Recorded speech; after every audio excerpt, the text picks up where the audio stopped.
It was a rainy Monday morning when Daniel Hartman, the CEO of a successful retail chain, decided to spend the day undercover at one of his company's branches.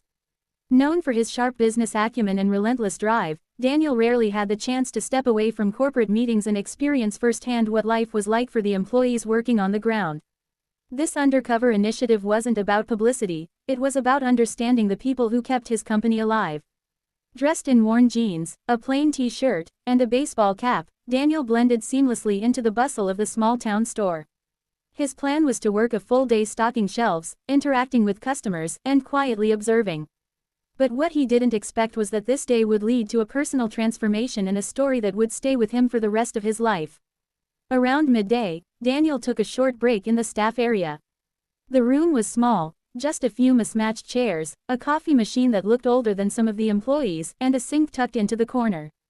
As he poured himself a cup of lukewarm coffee, he heard the sound of running water. Turning slightly, he noticed a young woman, no more than 30, standing by the sink with a concentrated expression. She was washing small clothes, tiny shirts, socks, and a pair of faded pajamas. The woman didn't notice him at first. Her hands moved quickly, scrubbing each piece of clothing with care. Daniel hesitated, unsure if he should interrupt, but curiosity, and something deeper, urged him to speak. "Those are kids' clothes?" he asked gently. Startled, she turned, her cheeks flushing. "Oh, yes, I'm sorry, I didn't mean to be in the way. I needed to wash these before my shift ends." Daniel nodded slowly. "No problem at all. They look well cared for." She gave a small smile but quickly looked down again. "They're my sons. We live in a small room at a boarding house. The laundry machines there are broken, and I can't afford the laundromat every week. So, I just do what I can." Her voice was quiet, but every word carried weight. Daniel felt a pang of emotion. "How old is your son?" "7, she replied. "His name is Liam. He's everything to me." They talked for a few minutes, and in that short exchange, Daniel learned that her name was Grace. She had been working at the store for just over 6 months, juggling shifts while caring for Liam alone. Her husband had left when Liam was 2, and since then, Grace had done everything in her power to provide for her boy. She walked to work most days, skipped her own meals to make sure Liam was fed, and spent nights sewing old clothes so they could last a little longer. When her break ended, Grace quietly hung the damp clothes on the back of a chair, hoping they'd dry before she went home.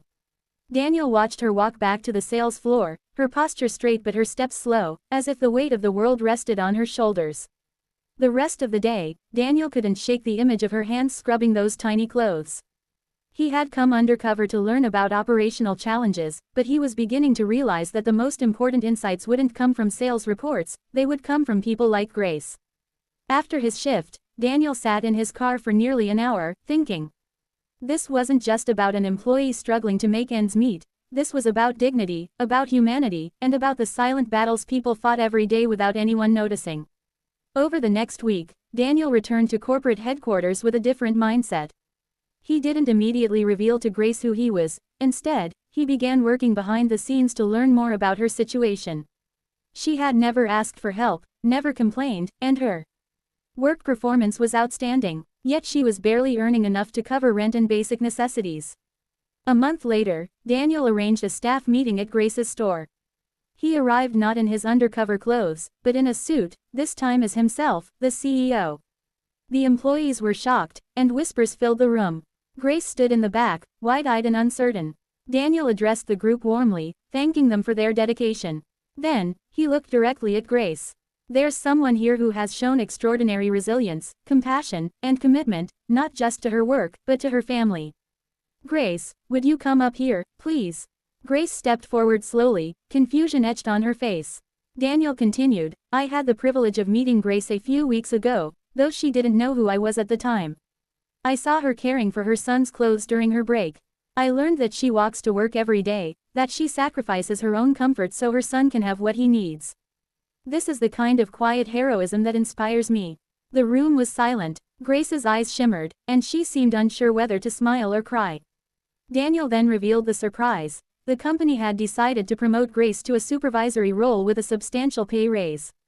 In addition, they had arranged for her to receive a monthly transportation stipend and access to an employee assistance fund that would help cover childcare and emergency expenses. But there was one more thing. Grace, Daniel said, there's a small apartment available near this store. It's clean, safe, and has laundry facilities in the building. The company is covering the first year's rent for you and Liam. For a moment, Grace didn't move. Then, tears spilled down her cheeks, and she covered her mouth with her hands. I don't know what to say, she whispered. You don't have to say anything, Daniel replied softly. You've already said it with the way you live your life. You show up, you work hard, you love your son fiercely. That's more than enough. The employees erupted in applause. Grace, still overwhelmed, hugged Daniel, and the moment was one of those rare times when business and humanity blended perfectly. It wasn't about charity, it was about recognizing the worth of someone who had been invisible for too long. Over the next few months, Grace flourished in her new role. She became known not just as a capable supervisor, but as someone employees could turn to for understanding and guidance. Liam thrived as well. With the stability of their new home, he was able to focus on school and even join a local soccer team. Daniel visited the store occasionally, always greeted by Grace's warm smile and genuine gratitude. Each time, he was reminded of the lesson she had unknowingly taught him, that true leadership isn't about profit margins or expansion plans. It's about seeing the people who keep the company alive, about listening to their stories, and about using your position to make their lives just a little better. And while the company continued to grow, Daniel knew that no milestone, no award, and no quarterly success would ever feel as meaningful as the day he met a young mother washing her child's clothes in the sink. It was a reminder that sometimes the most profound changes start with something as small as noticing and caring. Grace's story spread quietly within the company, inspiring other managers to look beyond the surface when it came to their employees. Small acts of kindness began to ripple through different branches, gift cards slipped anonymously into lockers, flexible shifts for parents, and community fundraisers for colleagues in need. The culture began to shift, not because of a memo from the top, but because one leader saw the humanity in a single moment. And chose to act on it. For Grace, life was far from perfect, but it was no longer a constant uphill battle. She could tuck Liam into bed at night without worrying about how to pay for groceries the next day. She could watch him play in the park without feeling the pressing weight of unpaid bills. Most importantly, she could teach him, through her own experience, that there is kindness in the world, and that sometimes, help comes when you least expect it. And as for Daniel, he never forgot that rainy Monday morning.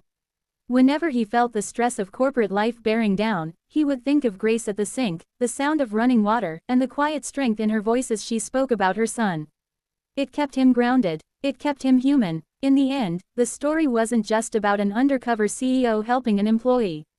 It was about the power of empathy, the impact of small observations, and the truth that in business, and in life, what you choose to notice can change everything.